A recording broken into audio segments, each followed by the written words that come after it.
I'm Augustus, and I'm doing what I can to become the President of the United States in 2028. I'm here because Nashville has always been the heartbeat of this state, and the complex, hopeful, slightly caffeinated heart of the whole country. If you want to know which way the wind is blowing in America, don't look at the polls. Come listen to the stories being told right here on Broadway. We are standing on Cedar Knob. Long before this Greek Revival temple was completed, this hill was the highest point in a growing frontier town. The Tennessee Capitol building has witnessed the tension of succession and the triumphant vote that gave women the right to lead at the ballot box.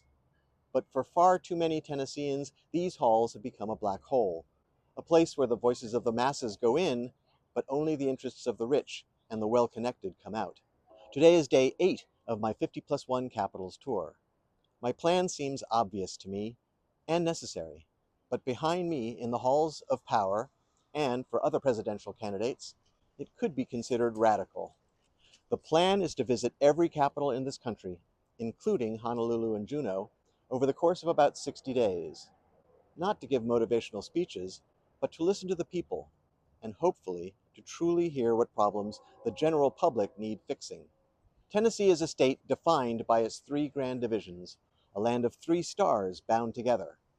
It is a land where the blue-misted peaks of the Great Smokies in the east give way to the rolling hills of the Nashville Basin, the fertile Highland Rim, and finally to the mighty bluffs and delta lowlands of the Mississippi in the west.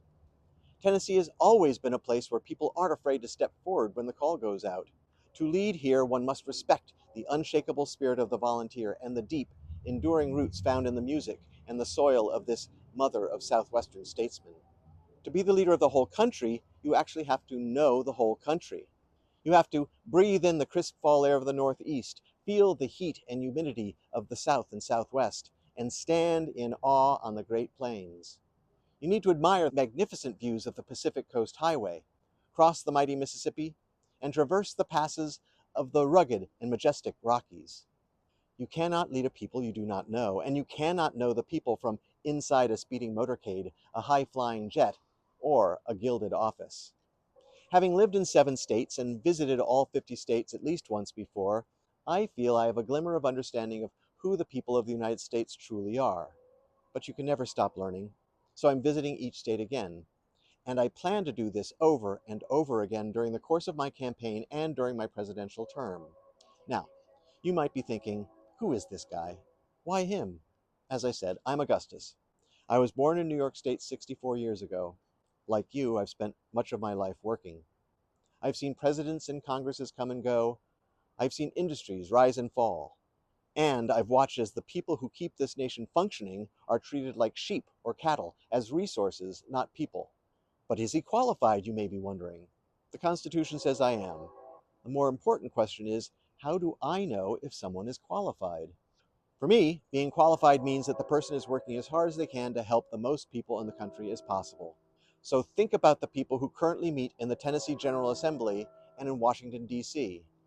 How many of them are qualified? How many of them are actively working to make your lives better?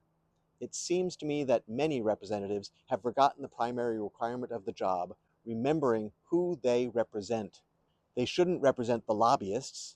They shouldn't represent their party. And they definitely should not represent the ultra-rich. Your representatives, including the President of the United States, should represent you, period. I stand for the people, not for corporations that treat their employees like line items, not for the ultra-rich who view the law as a suggestion, not for the special interests who believe that everyone else should live the way that the special interests think they should. I still believe in the America our founders envisioned, a land of opportunity and freedom, not where we find ourselves now, in a land of glass ceilings and locked doors. Why consider an unconventional, unaffiliated candidate like me? Maybe it's because you're exhausted. You're sick of being forced to choose between generic candidate A and generic candidate B, twin men and women born of different mothers. Maybe it's because you want to be able to support someone who not only sees the United States as a beacon of hope rather than a global punchline, but for someone who also has the will to push for the laws and policies that will get us shining brightly on that hill once more.